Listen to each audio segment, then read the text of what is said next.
Ora, boa tarde a todos. Queria começar por agradecer à organização o convite, que muito me honra de estar aqui pela primeira vez a falar nesta reunião importante.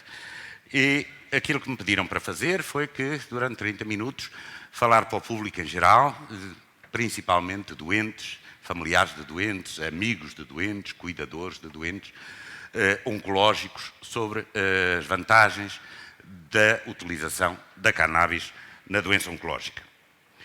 E assim, aquilo que um doente ou um familiar vai ao Google e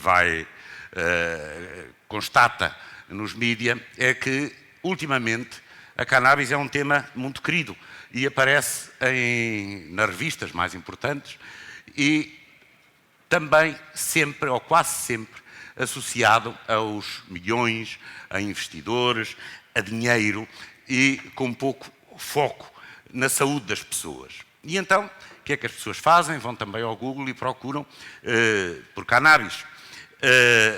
E uma das coisas que devem notar e fixar é que existem na natureza 3 espécies de plantas.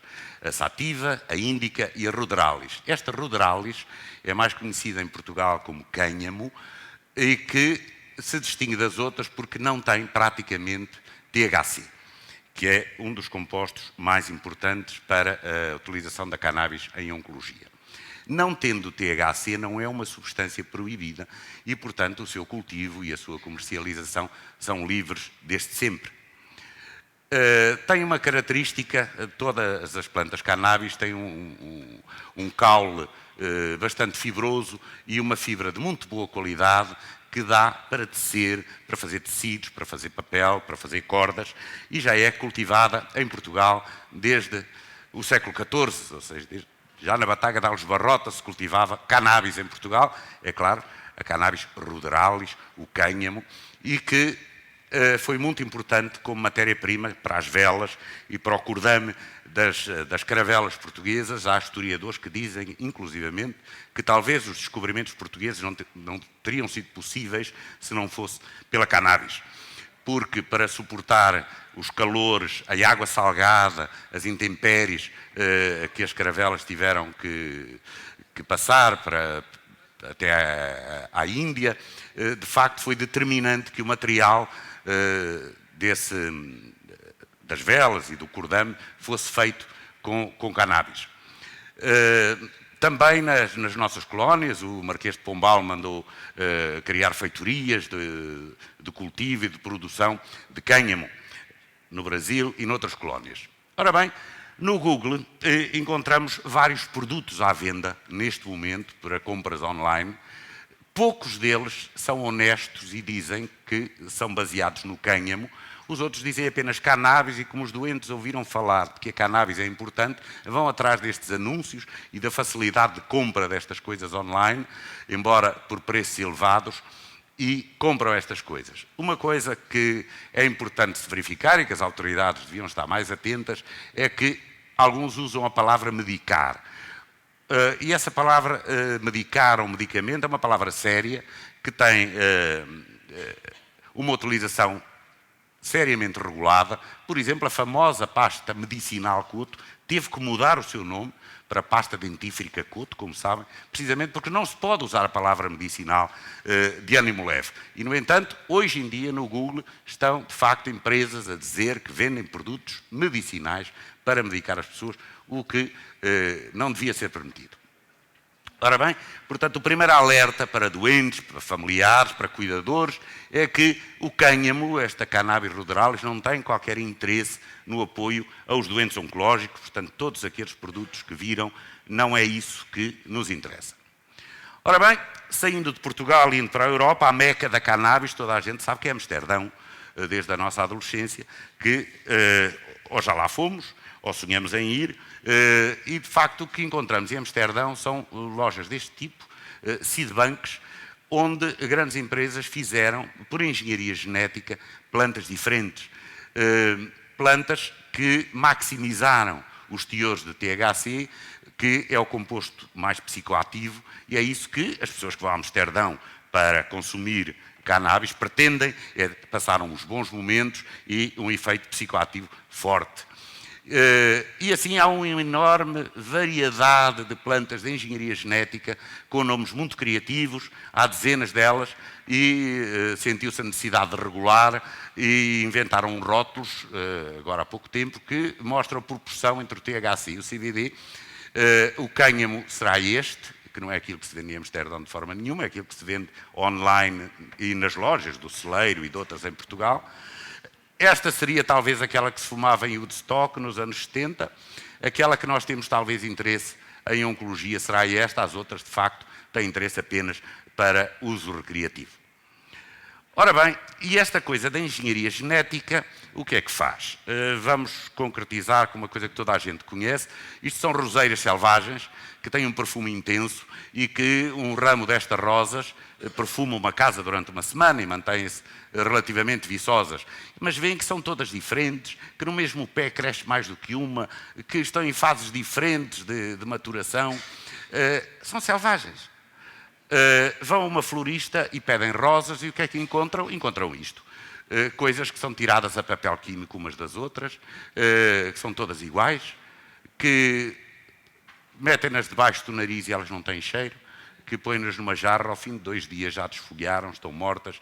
Enfim, são produtos de engenharia genética mais bonitos, mais atrativos, mas que não têm as propriedades e as qualidades dos produtos naturais. E, portanto, o segundo alerta que vos deixo é que esta cannabis que se vende em Amsterdão, de engenharia genética, muito rica em THC, também não é o melhor produto para o apoio dos doentes oncológicos. Porque, para além do CBD e do THC, existem muitos outros canabinoides importantes dentro das plantas selvagens. Este artigo, embora seja recente, já pode estar desatualizado, eu não sou um estudioso do assunto, mas que vem aqui, já existiam até há pouco tempo, pelo menos 113 fitocannabinoides, para além daqueles 2 de que toda a gente fala. E para além dos fitocannabinoides, há outros compostos que também existem na planta e que provavelmente também serão úteis. Ora bem, e aqui neste artigo fala aqui nos quimotipos, que em português se diz quimiotipos, que são as variações da mesma planta induzidas por diferenças do solo e do clima. Por exemplo, comparando com videiras e com vinhos, toda a gente sabe que a mesma casta de videira, colocada numa encosta virada a norte ou numa encosta virada a sul, num terreno mais arenoso ou num terreno mais argiloso, dá origem a uvas com qualidades e sabores e propriedades diferentes. Isto também acontece com a cannabis. E existem vários quimiotipos das plantas selvagens. Entrando agora na parte da oncologia, a principal parte da oncologia que interessa para esta palestra é a quimioterapia. Recordemos como tudo começou. Começou na Primeira Guerra Mundial, com os alemães que começaram a usar os gases de guerra. O primeiro gás foi o gás clorídrico, que já matou muita gente e que mutilou horrivelmente outros. E depois apareceu, isto com o apoio das grandes farmacêuticas, ainda hoje ativas na indústria do medicamento, que colaboraram no seu fabrico, apareceu a mostarda nitrogenada. O gás mostarda, que era muito mais mortífero e muito mais eficaz a matar do que o outro, e que não só matou muita gente, mas que naqueles soldados que sobreviveram, verificou-se que faziam aplasias medulares profundas, particularmente da parte dos linfócitos, e assim estes 2 senhores nos Estados Unidos resolveram usar esse produto, a mostarda nitrogenada, no tratamento de neoplasias da linhagem linfóide, nomeadamente na doença de Hodgkin e em outros sarcomas linfóides. E em 1946 publicaram o primeiro trabalho em que relatavam que tinham conseguido a primeira remissão completa de uma doença oncológica através da injeção num produto químico. Foi o início da quimioterapia. Mas o início, não se esqueçam, foi este. Hein? Portanto, é daqui que vem a quimioterapia. A quimioterapia, obviamente que um veneno não é específico das células malignas. Os venenos induzem uma grande morbilidade e, para além do mais, induzem cancro só por si. São produtos oncogénicos. São produtos venenosos. E mais do que optimizar a quimioterapia, que é isso que temos vindo a fazer desde 1946 até hoje, é preciso encontrar outro tipo de tratamentos. Mas, de facto, hoje em dia, a base da oncologia continuam a ser estas três coisas. A quimioterapia, que é injetar venenos nos doentes, a cirurgia, que é amputá-los, cortar aqueles bocados, e a radioterapia, que é irradiá-los, e toda a gente sabe os perigos e os riscos da radiação. Ainda estamos numa fase muito primitiva. Começamos a ter alguns vislumbres de alguns tratamentos um pouco mais modernos e um pouco mais diferenciados, e um dia as coisas todas se tratarão de uma forma muito mais etiológica e muito mais centrada só na doença, sem fazer tanto mal ao doente. Nós um dia iremos ter vergonha daquilo que andamos hoje a fazer aos doentes, mas infelizmente é aquilo que temos. Portanto, e é uma noção importante esta, nós antes de começarmos um tratamento, e fazemos sempre, avisar o doente de que o podemos matar com o tratamento. E uma das coisas que se pode fazer para evitar matar é dar uma dose mais baixinha. Mas aí o doente pode passar muito bem, mas o cancro ri-se e continua a crescer. Se damos uma dose um bocadinho mais alta, de facto matamos o doente e o cancro com ele. E há uma linha muito estreita e perigosa, e que exige experiência, para conseguirmos dar a dose máxima que faça o pior possível ao cancro sem matar o doente. Sem o matar, mas vai fazer bastante mal. Mas este receio de matar os doentes e, portanto, usar doses mais baixas do que aquilo que os doentes, no fundo, conseguem suportar, talvez seja, hoje em dia, o efeito mais tóxico da quimioterapia. Este é o grande senhor autor dos grandes tratados da oncologia, do câncer, em que ele diz que o efeito mais tóxico pode ser, de facto, o dar pouco para evitar problemas e depois não conseguir tratar os cancros. Bom, e em que é que a quimioterapia se baseia? Baseia-se em que a gente dá uma dose de um tóxico, conseguimos que as células malignas diminuem, mas as células normais também apanham. O veneno não é inteligente, não sabe distinguir uma célula maligna de uma célula normal.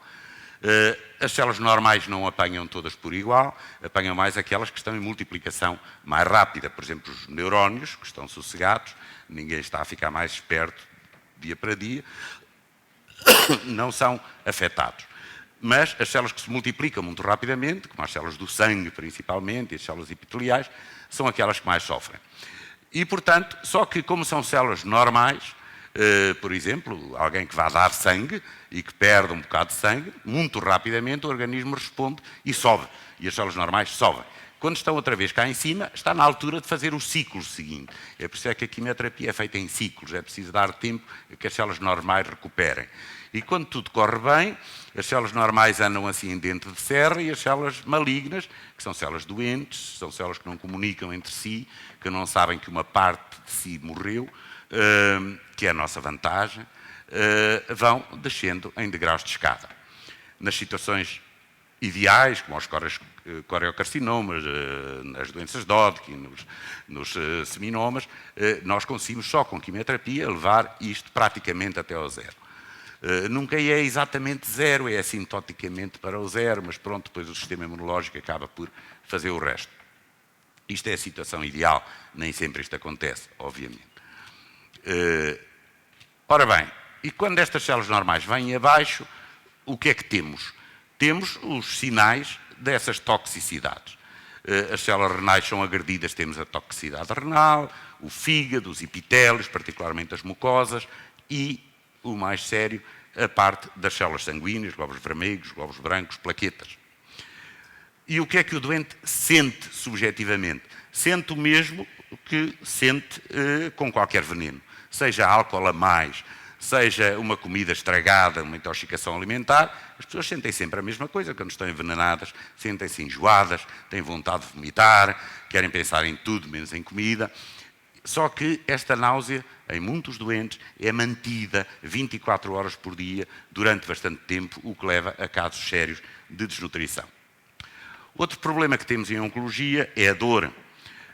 A dor, o melhor tratamento da dor, isso também já se sabe há muito tempo, são os opioides. Os opioides são medicamentos muito eficazes no controle da dor, mas que têm como efeito secundário a náusea, mais frequente nas mulheres, não se sabe porquê, mas também nos homens alguma, e esta náusea para alguns doentes é impeditivo. Os doentes têm que pensar de manhã se querem passar o dia com dores ou se querem passar o dia a vomitar.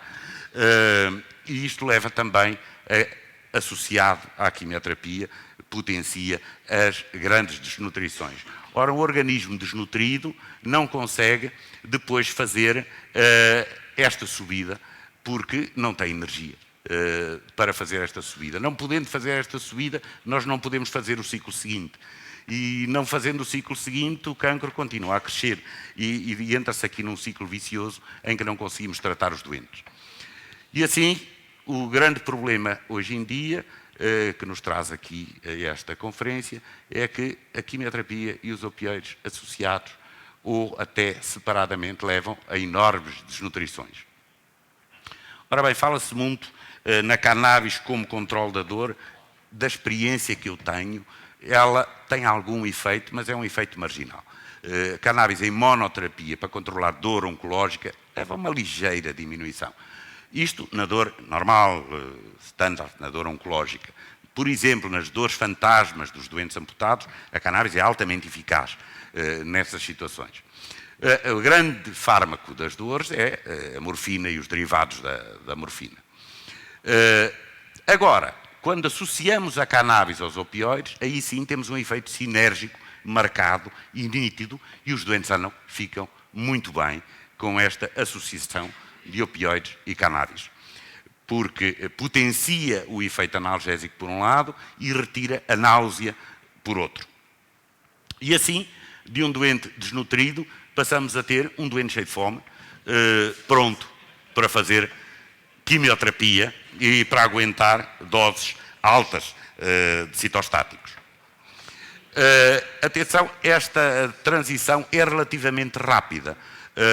Eu tenho inúmeros casos, lembro-me de um particularmente, porque se passou com uma colega minha, que estava na altura a trabalhar comigo, tinha um pai a fazer quimioterapia para o cancro do estômago. Oncologicamente as coisas estavam a correr muito bem, mas o senhor perdeu 30 quilos, deixou de tomar banho, deixou de fazer a barba, deixou de sair da cama, deixou de comer naturalmente, e estava a morrer, assim mais ou menos neste estado.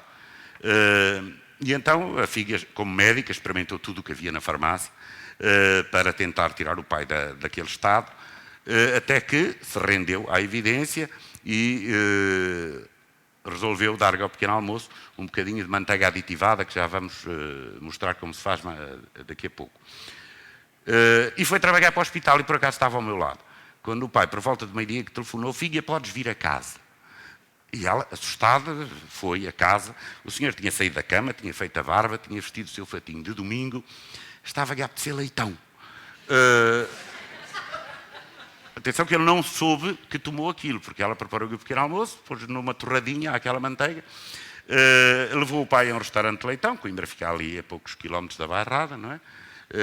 Ficou um bocadinho envergonhada, porque o senhor comeu 3 doses, e a partir daí comeu alegremente, recuperou o peso praticamente em 15 dias, acabou a quimioterapia, ficou bem, ainda hoje está vivo e bem, e creio que ainda hoje não sabe porque é que está vivo e bem, porque a filha também nunca lhe explicou muito bem o que é que lhe estava a dar. E ele confiava, a filha era médica, enfim.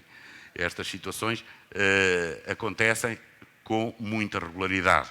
Tive outra colega minha que tinha a mãe com câncer da mama, a mesma situação, a senhora entrou na cama, perdeu 20 e tal quilos, ia morrer, à fome.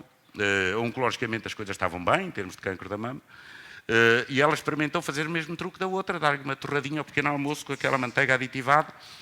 A mãe provou a torrada e disse: ai, filha, que porcaria, não, esta manteiga não gosto disto. Dá-me a minha manteiga do costume. E a filha, meu Deus, e agora o que é que faço? E então, à hora do almoço, a mãe estava a preparar a sopinha, e ela pegou numa colherada de manteiga e meteu na sopa em vez de azeite. E sem dizer nada à mãe. A mãe comeu a sopa e a seguir: eu estou com uma fome hoje, não é mais nada.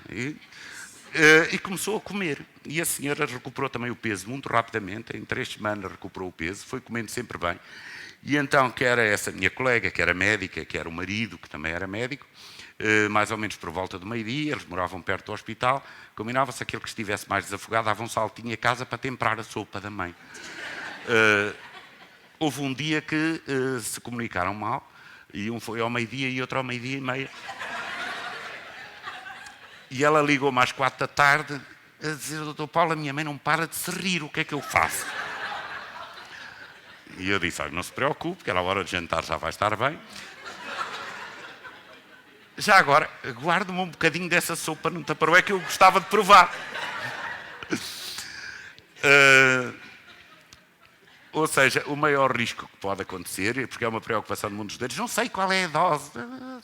A dose não tem mal nenhum, aquilo, se tomarem a mais, riem-se e pronto, não é?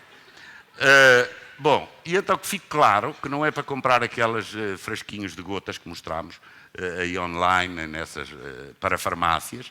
Os 2 produtos que interessa comprar são ou isto, que é a marijuana, ou isto, que é o AX, que é uma coisinha que parece chocolate.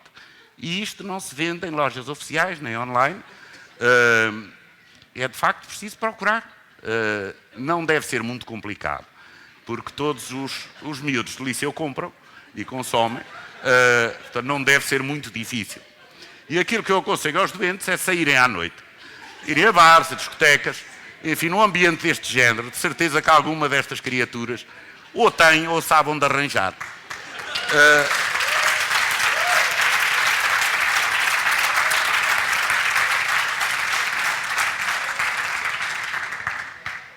E eventualmente conversarem com os barmans, que ao contrário deste dos Simpsons, são pessoas civilizadas, e se lhes explicarem que é por motivos de saúde, os barmans ajudam e ou indicam, ou dioxina de sair, que eu já mando alguém aí e falo: opá, está ali um tipo que precisa, vai lá e pronto. E normalmente as coisas resolvem-se e os doentes têm conseguido resolver as coisas assim. Mas é preciso sair de casa, ir para os bares, à noite, procurar os produtos, não é mandar vir um frasquinho de gotas da internet, não é?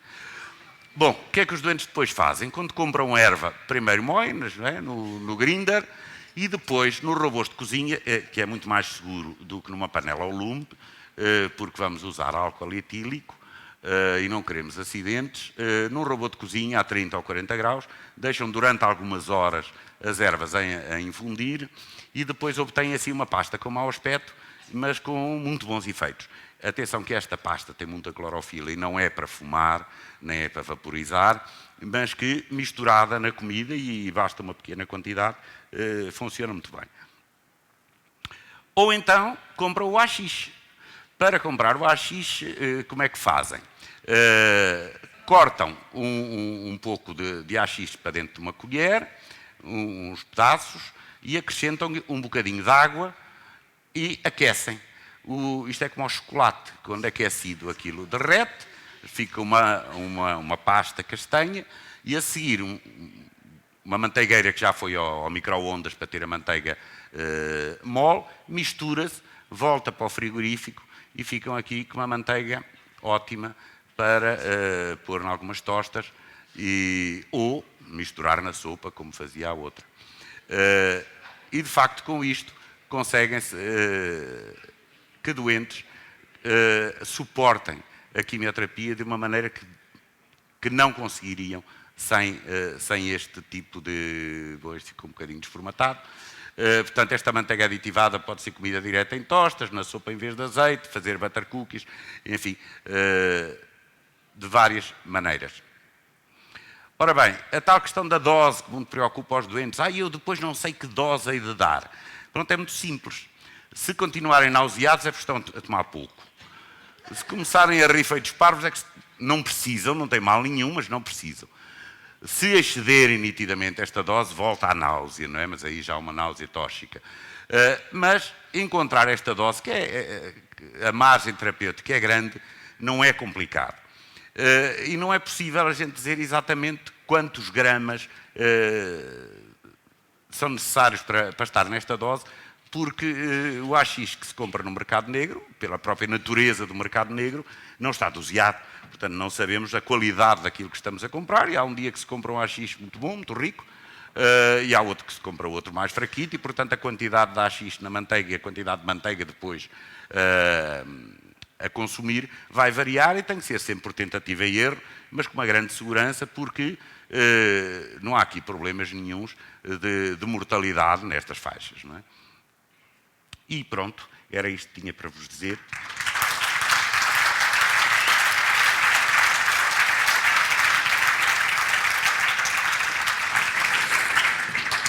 Well, that was absolutely fantastic. I got a text from the Food Network, and you are now hired to be a chef on the Food Network after those last 3 slides. Vamos sentar ali. You're going to make the questions in Portuguese, Michael? Absolutely. I've been practicing with Duolingo all morning. So far, we don't have any question in the app. You have one? No? I don't. No. Questions from the audience? Yes, right over here. The microphone is right over there.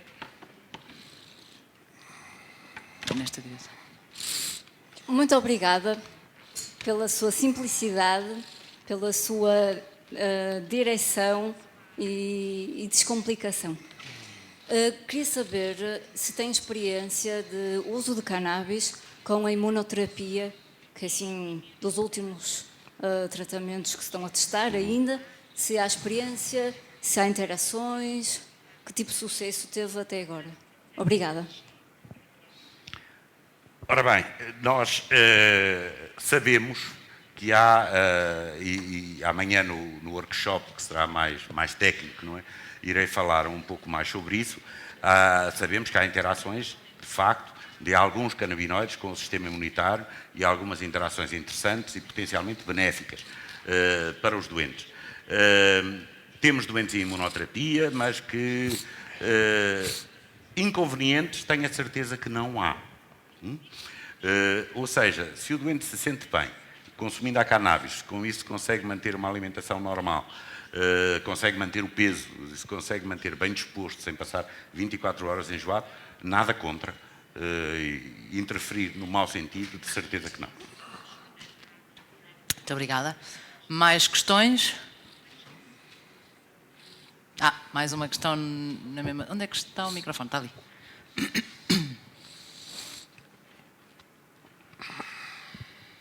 Na preparação do extrato com etanol na Bimbi, utilizaram um etanol normal de supermercado. Etanol? Sim, mas supostamente ele tem antibacterianos. Isso não irá prejudicar o álcool tem o quê? Sim, o etanol que eles vendem no supermercado vem com antibacterianos. Se evaporar o etanol todo, sobra um resíduo.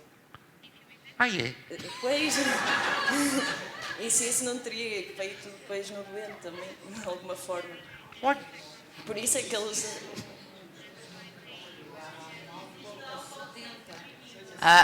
Sim, mas mesmo os anos 96, não é? Também tem um resíduo. Se evaporar o etanol todo, sobra um resíduo branco.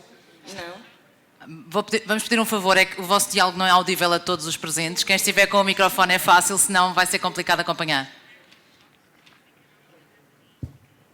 Boa tarde, eu sou farmacêutica de indústria, peço desculpa, não sou a classe mais apreciada nesta reunião da indústria tradicional de onde eu venho.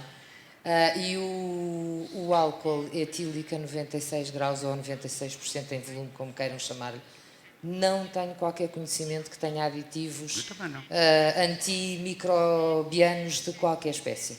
Há álcool a 70% que é de facto aquele que evapora mais devagar e por isso é chamado álcool sanitário, para fazer uma certa desinfecção, e esse às vezes tem um antibiótico leve, que também é um sal de amónio quaternário, para o que isso possa valer, que é a cetrimida. Mas o álcool a 96, que eu saiba, não tem. De qualquer maneira, como não ponho em causa coisas que ouço, prometo que vou investigar as prateleiras dos supermercados e ver o que é que diz no rótulo e inclusivamente ligar para a AGA, se for preciso. Muito obrigada.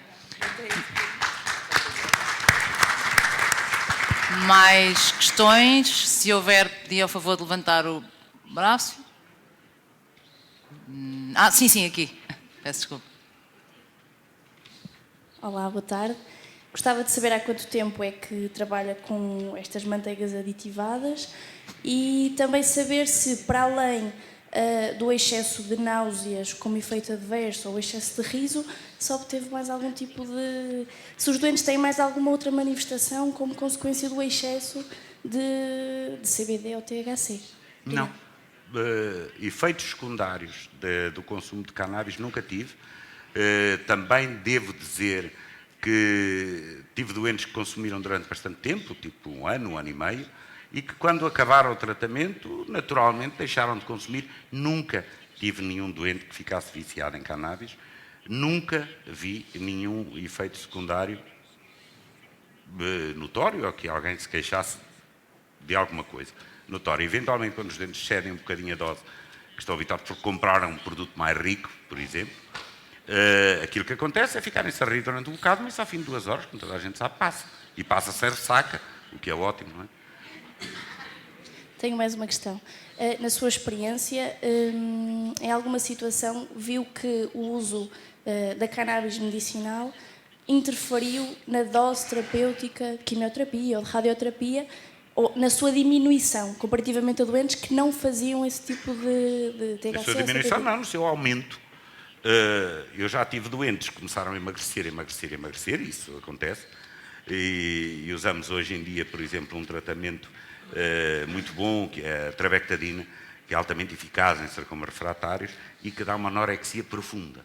Não é tanta náusea, é mais a anorexia. Os doentes, de facto, perdem muito peso e, a certa altura, ficam num tal estado que já não é possível nós prescrevermos quimioterapia. E então, eu já tenho tido que ser agressivo. Lembro-me que uma vez tive mesmo que encostar a mulher de um doente a uma parede e dizer que a senhora está a matar o seu marido. Quer ficar viúva? E ela disse, senhor doutor, porquê? Porque eu já lhe disse, há 1 mês atrás, há 2 meses atrás, há 3 meses atrás, para lhe arranjar o produto e a senhora não arranja. Mas eu não consigo. Não consegue, vai matá-lo. Portanto, é bom que consiga. Isto no dia em que ela finalmente trouxe o marido em cadeira de rodas, porque ele, pela fusão muscular, já não se conseguia ter de pé. Ele estava mesmo assim, tipo Biafra, pele e osso. No mês seguinte, o marido apareceu a andar pelo seu próprio pé, rosado, bem disposto, e dizia-me o marido, eu ando com uma fome, senhor. E aí confidenciou uma esposa, já arranjei, já tinha reparado. Muito obrigada. Não temos tempo para mais questões, mas certamente vai estar disponível no final desta conferência e durante também. Muito obrigada mais uma vez.